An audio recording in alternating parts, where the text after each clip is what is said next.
Hi, Ellen. It's Karl Burrows here. I'm going to have an attempt at this recording for you.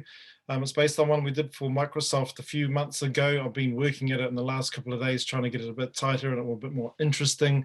As a result, I don't think it's as tidy as it should be. At the same time, I know I haven't been able to get much completed in terms of getting stuff to you, so I'm just going to do it as best as I can right now, knowing it's going to be a bit stilted, and I'll probably have to stop every now and then. So anyway, I'm just going to carry on with it. So I'm going to start with sharing the screen. Here we go. I know I'm a bit small, so I'm going to make myself bigger. Hopefully you can see me better now that I've made myself bigger on my screen. I know it might convert back to being small on the recorded version, but let's see how we go. So kia ora. Kia ora is the Māori word for hello. Well, let's start again because we're going to go to this screen, this slide here. Here we go. So kia ora. Kia ora is the Māori word for hello. It actually means good life, good health. So when you say kia ora, it's expected that the person you say kia ora to says kia ora back. So kia ora. Apply one more time, kia ora. Thank you. My name is Karl Burrows. I'm from Haka Works. I'm just going to start with a few words in our language. It's called a mihi mihi.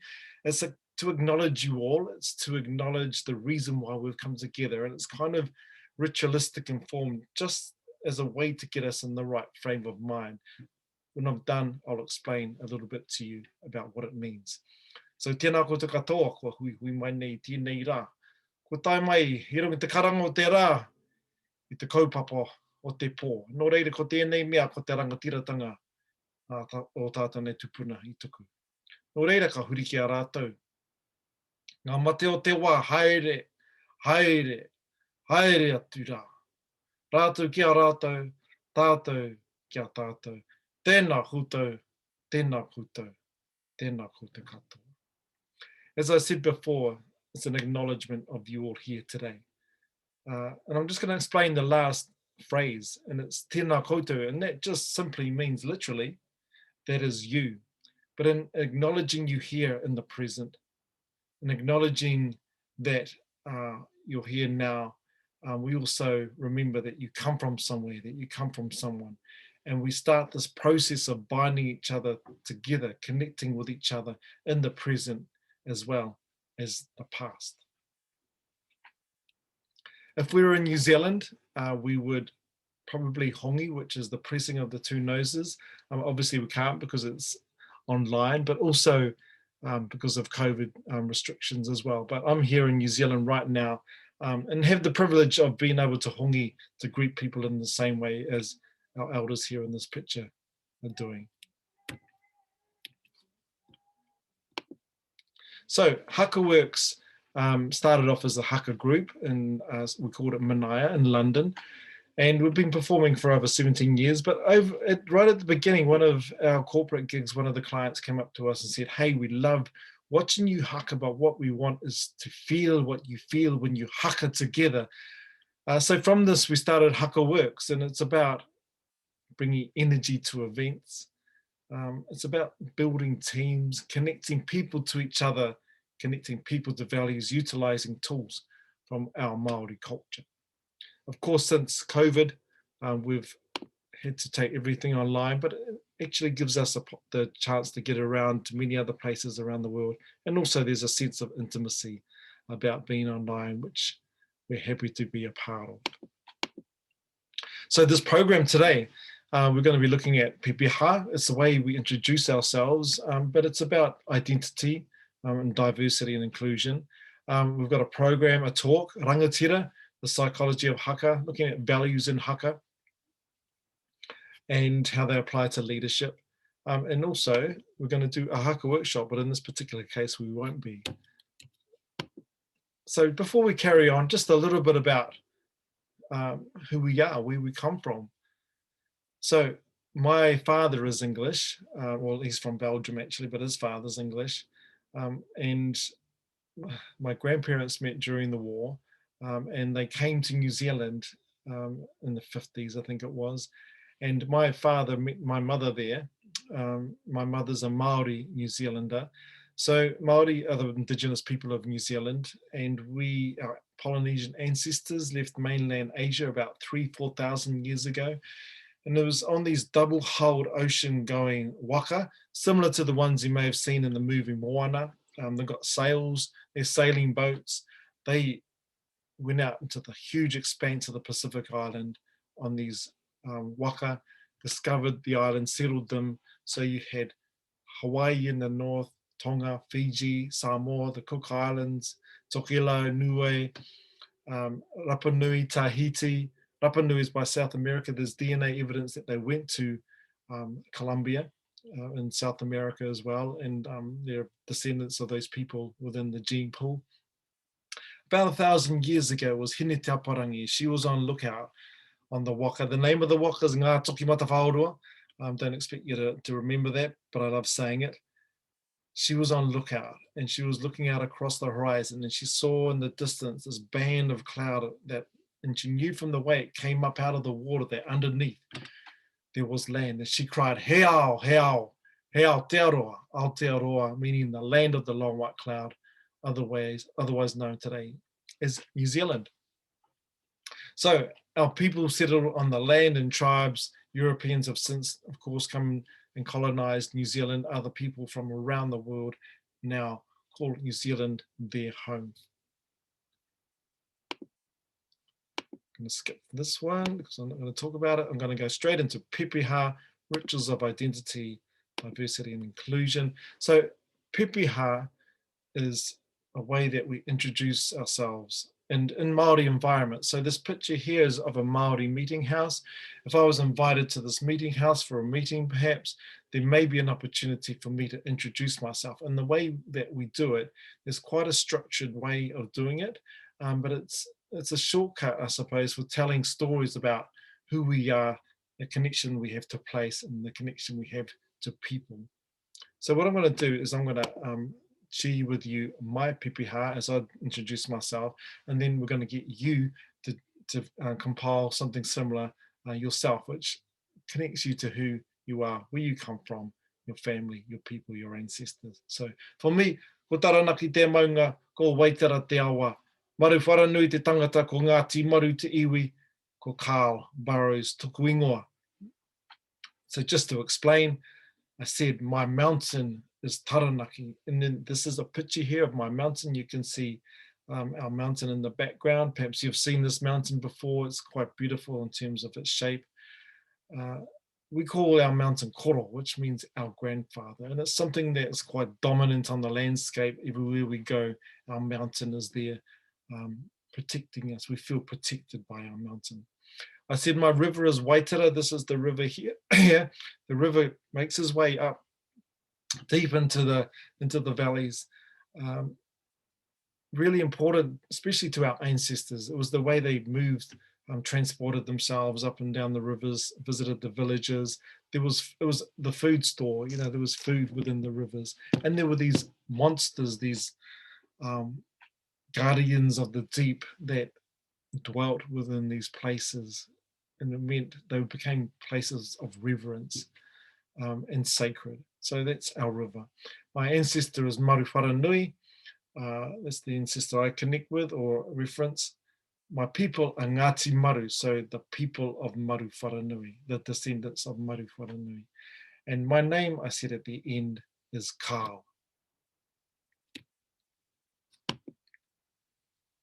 So in this exercise, what we're going to do is we're just going to ask you to think about your connection to your home, to your ancestors, and to your community. Not everyone has big, massive mountains they can reference, but what we want to do, I mean, it's just an exercise about sharing stories to get to know each other better. So there might be some landmark that you think of that reminds you of where you come from. And it might be, if you just think of it, when you go away somewhere, and then you come back and you see something and you think, wow, I'm home. That's the sort of thing that we want you to talk about. So it could be a church, it could be a river, it could be the Eiffel Tower, it could be your local playground that you grew up in. anything like that. And when it comes to your ancestors, maybe you know your ancestors, there's an ancestor that reflects something in you that you aspire to, that represents that part of you. Or it could be just somebody within your family, an elder, or somebody you look up to, an auntie or an uncle that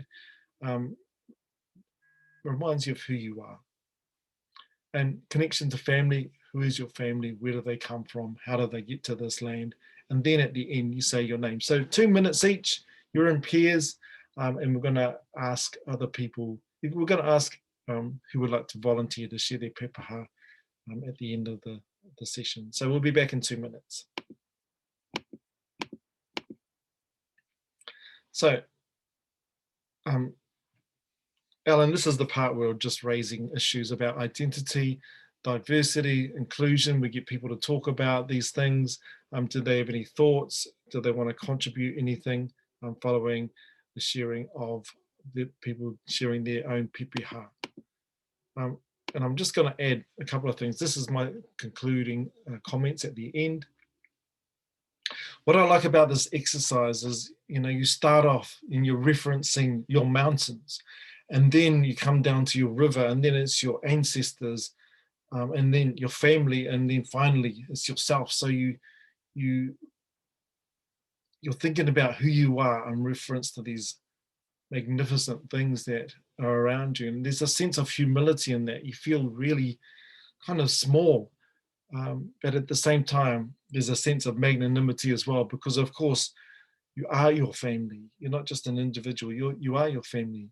You are your ancestors. You are your rivers, and you are your mountains.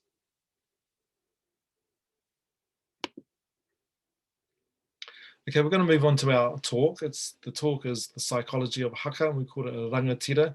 Rangatira is the name that we use for leader, and I'll be explaining a bit more about that in a moment. So I'm going to share the video. Just hold on.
The All Blacks haven't lost at this venue since 1986.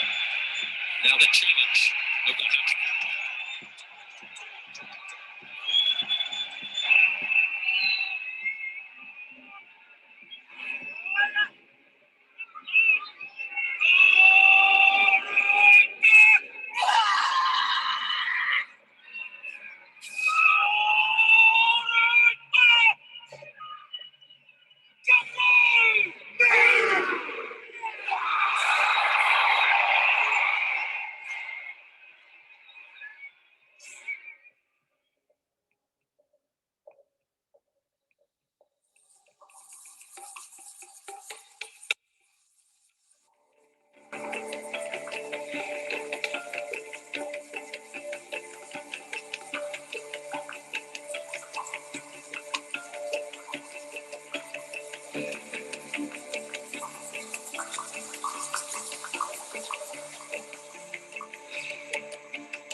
Shit.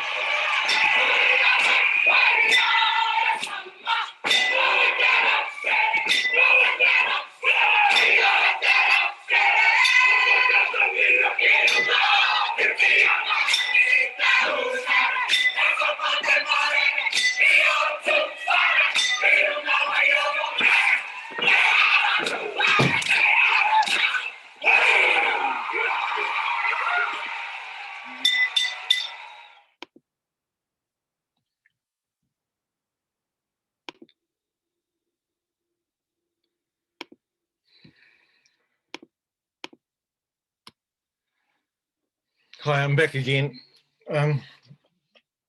Sorry, I had to pause for a minute or two. Okay. I learned haka as a child in school like most New Zealanders, but it wasn't until I went back to Taranaki, where I come from, that I really learned what haka was about.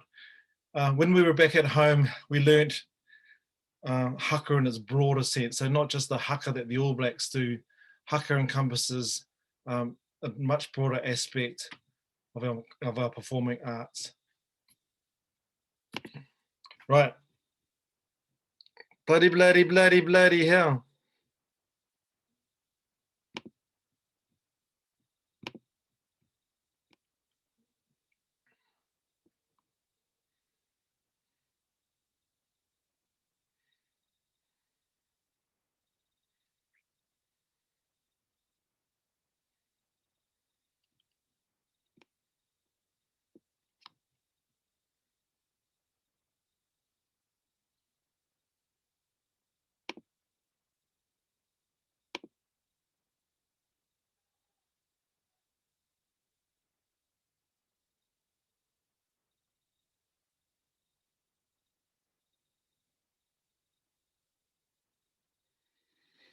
Okay, I started again.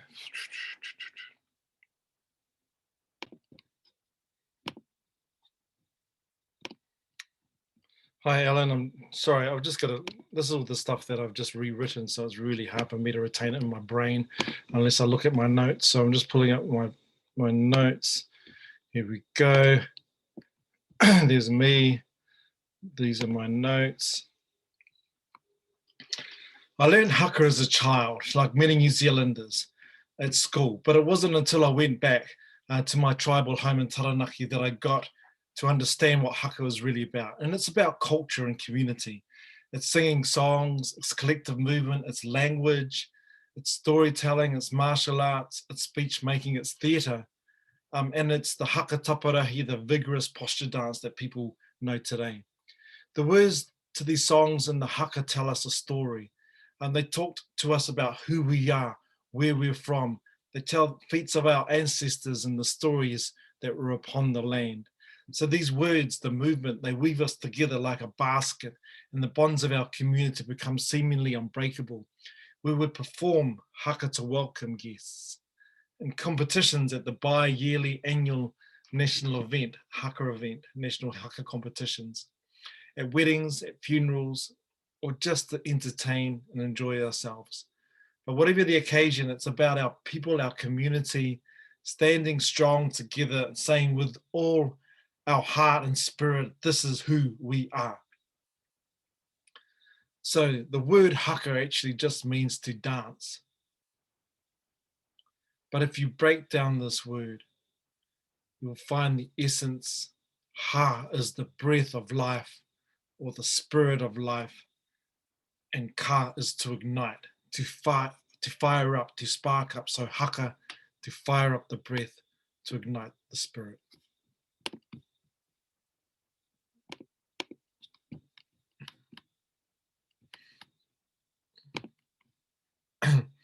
Most people know haka because it's performed as a pre-match ritual of preparation by the All Blacks, the New Zealand rugby team prior to each match. The All Blacks have this incredible winning rate, which has led them to be labelled as the greatest team in the world of sports. Amy Cuddy, an American psychologist who teaches at Harvard, in her book Presence, she talks of the All Blacks saying, I thought this is the most fearsome display of dominant body language that I've ever seen among humans. over the top, primitive even. The message looked simple and direct. It was raw intimidation of one party by another. Also, it seemed at first. And I know when people experience haka or see it for the first time, they think the same. It's raw masculinity, power, intimidation. But actually, there is so much more going on. Amy Cuddy herself hinted at this when she said, maybe the power of haka is not simply the impact it has on the opposing team. Maybe the power of the haka also lies in what it does to the All Blacks themselves.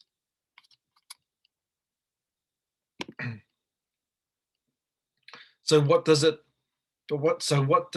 the haka do to the All Blacks? How does it impact their performance? What's going on in the minds of people who perform haka that makes them so connected, focused, and powerful? What can leaders learn from the psychology of haka?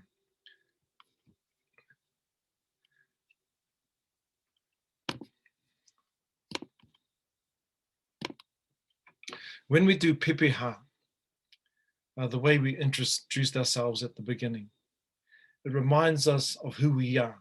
It opens us up. It makes us vulnerable and connects us to meaningful memories.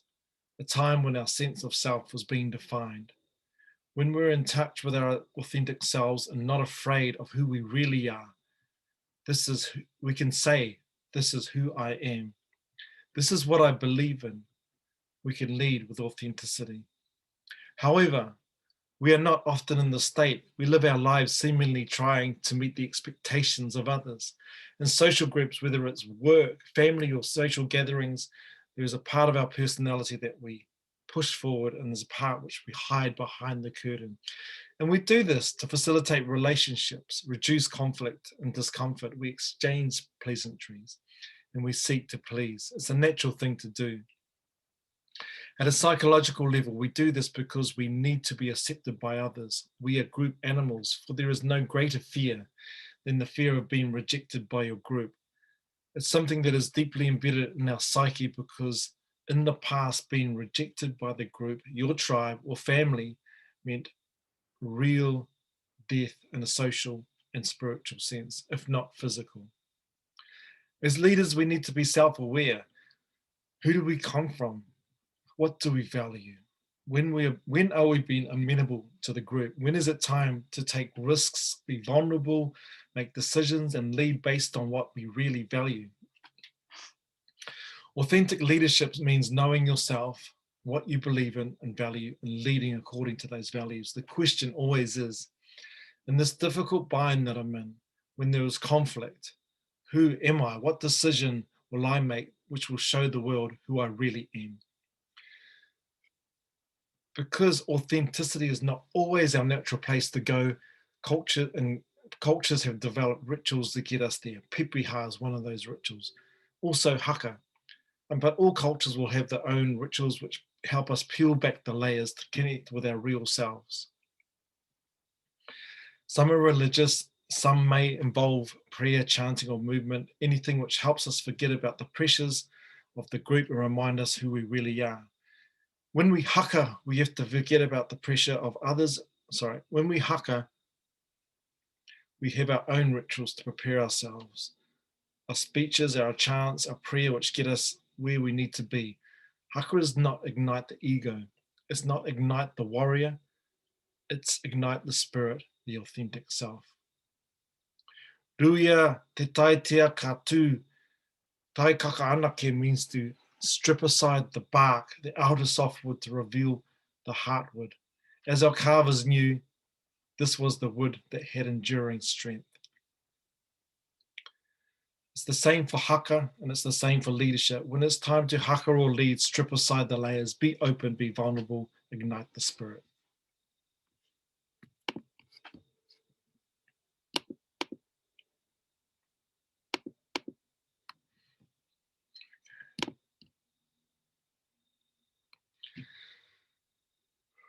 I was lucky enough to be brought up in two households. My dad is European and my mum Maori, an Indigenous New Zealander. I was raised by them both, for the most part, in separate homes. Dad prepared me to face the world. He was clear about what was right and wrong, strong, dominant, purpose-driven, and highly motivating. He taught us the importance of being independent and facing the world on our own. Being brought up by my mum in her home was different. Mum wasn't about what was right or wrong. It was never about facing the world on our own or being independent. It was always about being together. It was about whānau, about caring for each other and putting family first. Both were living homes. Both have taught me values that have proved useful in my life. But what I learned from my mum's home, is the primary importance of whānau and putting family first above myself as an individual. These are old values. In times of past, in Māori society, the whānau, the extended family, was the primary unit of survival. Everyone worked together to farm, build housing, fish, plant crops, harvest, do domestic chores, or look after each other. You couldn't survive without whānau. Our ability to work together as a cohesive unit was a reality of our environment, and it determined our success as a prosperous group or not. James Kerr in his book Legacy uses the metaphor of the kurutao. It's a military formation which involved warriors arranging themselves in the spearhead shape, similar to the All Blacks when they did the haka on this video earlier. In this formation, warriors would rush in this line, pierce the lines of the enemy, create chaos, and then retreat. If an individual became overly excited and rushed out ahead, or if they dropped behind through fear, it could break the formation, resulting in death or collapse. So people relied on each other to hold tight to formation. And it's a metaphor for whānau or family, because everyone must work together as a single unit. Each person has a role to play, and that role is respected. Commitment and loyalty are crucial for success. Today, I think we tend to overemphasize the value of individualism and independence and downplay the importance of the group. And it wasn't that long ago, prior to industrialization and urbanization, that all peoples around the world lived in very tight communities. And I heard Eddie Jones at the Rugby World Cup a couple of years ago now in Japan. He is now the English coach, but he was the Japanese coach, being of Japanese heritage. He said that the one commonality between all the players was that they all came from families that 100 years ago worked in rice fields. So his strategy that he developed was to build a playing style based on the naturally cohesive culture that the players brought with them.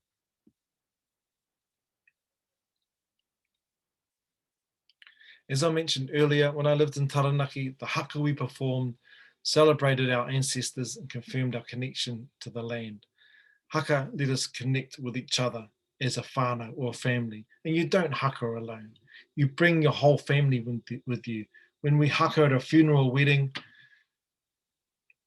to welcome guests, everyone gets up to show their support and solidarity.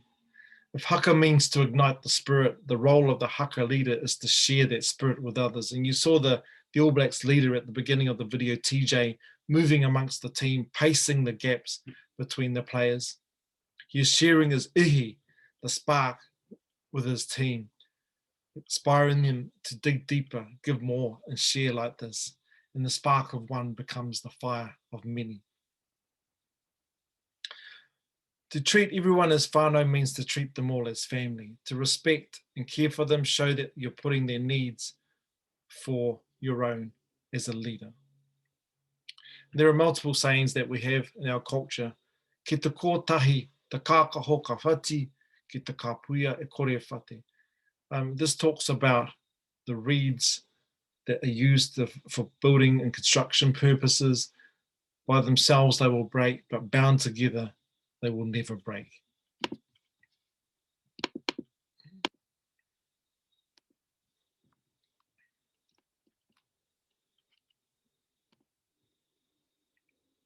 So the second to last one, purpose.